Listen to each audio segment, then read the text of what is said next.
Երևանում տրանսպորտի միասնական տոմսային համակարգին անցնելուց հետո որքան ու ինչ տեսակի տոմսեր են վաճառվել, որքան է հասույթը։ Քաղաքապետարանն ամփոփել է տվյալները, դրանք ներկայացրել գործակարգավարական հերթական խորհրդակցության ժամանակ։ Հունվարից մարտի առաջին տասնօրյակի դրությամբ վաճառվել է 17 միլիոն 700 հազարից ավելի տոմս։ Խոսքը թե մեկանգամյա երթերի, թե տարեկան տոմսերի մասին է։ Հասույթը կազմել է մոտ 2 միլիարդ 540 միլիոն դրամ։ Ուղևորները հիմնականում նախընտրել են երթևեկել մեկանգամյա տոմսով։ Վաճառված տոմսային փաթեթների քանակը 213 հազար է։ Ամենապոպուլյար տոմսը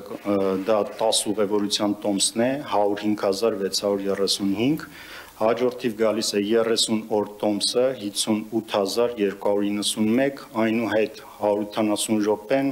շուրջ 30,000 եւ այդպես շարունակ։ Վաճառված փաթեթային տոմսերից արտոնություններով են եղել ավելի քան 61 հազարը կամ ընդհանուրի 29%-ը, 22%-ն անվճար, 7%-ը զեղչով։ Արտոնություններ, հիշեցնենք, նախատեսված են սոցիալական տարբեր խմբերի համար։ Ուղևորների մեծ մասը 76%-ը երթևեկել է ավտոբուսով, 20%-ը մետրոյով եւ միայն 4%-ը տրոլեյբուսով։ Առավել պոպուլյար երթուղի ավտոբուսներում համարվում է առաջի համարը, երրորդ համարը, 97-ը, 99-ը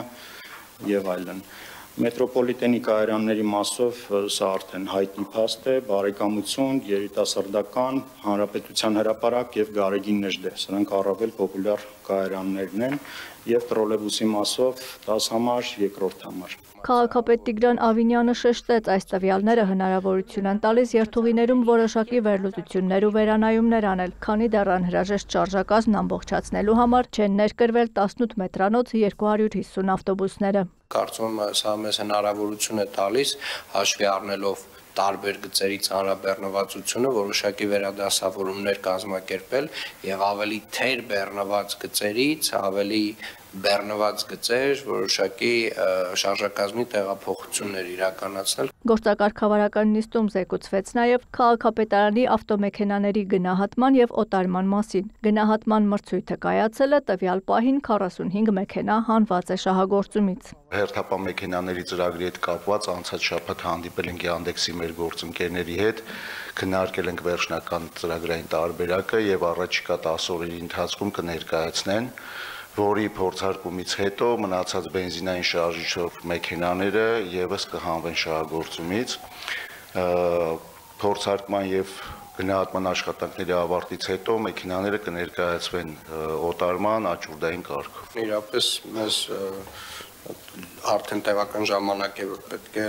հնարավորինս հավելյալ ավտոմեքենաներից ձերբազատվենք եւ կարծում եմ ժամանակը վաղուց հասունացել է։ Քաղաքապետարանի առաջնահերթություններից է հաղթանակ զբոսայգու արտիականացումը։ Քաղաքապետի խորհրդականը զեկուցեց, մշակում են զբոսայգու բարեկարգման հայեցակարգի ուրվագիծը։ Այդ նպատակով ուսումնասիրվում են այդ տարածքում առկա գույքերը, դրանց կարգավիճակը, սեփականության իրավունքով են պատկանում, թե ինքնակամ կառույցներ են հանդիսանում, ինչպես նաև առկա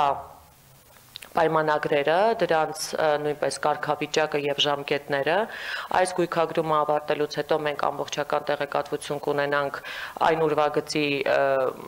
վերաբերյալ, որի շրջանակներում հնարավոր կլինի հայեցակարգը իրականացնել եւ առկա վիճակի վերաբերյալ, որից հետո համայնքը կարող է ձեռնամուխ լինել օրենսդրությամբ իրեն վերապահված գործառույթների իրականացմանը։ Զուգահեռ Թևանյանի սկսում են աշխատել հայեցակարգի պայմանները եւ չափանիշները մշակելու ուղղությամբ, քանի որ հայեցակարգի ընտրությունը քաղաքապետի հանձնարարությամբ պետք է իրականացվի մրցութային կարգով։ Աննա Զախարյան, լուրեր։